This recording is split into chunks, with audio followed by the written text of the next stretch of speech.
ડભોઈ નજીક ઓરસંગ નદીમાં નવા નીરની આવક થતાં બંને કાંઠે નદી વહેતી જોવા મળતા લોકોમાં ખુશીની લહેર છવાઈ હતી.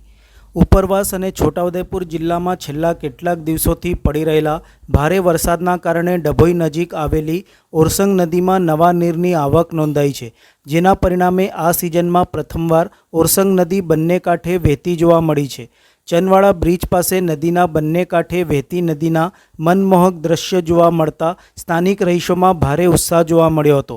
લાંબા સમય બાદ નદી પૂરજોશમાં વહેતી થતાં નદી કાંઠાના ગામો જેમ કે ચનવાડા, રાણપુર, ધોદંબા વગેરેના લોકોમાં આનંદની લાગણી પ્રસરી ગઈ છે.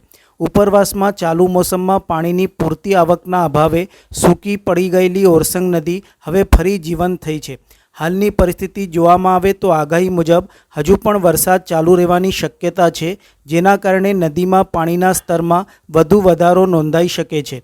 સ્થાનિક વહીવટી તંત્રએ નદી કાંઠાના ગામોને સતર્ક રહેવા અને નદીમાં અપ્રયોજન પ્રવેશ ન કરવા સૂચના આપી છે.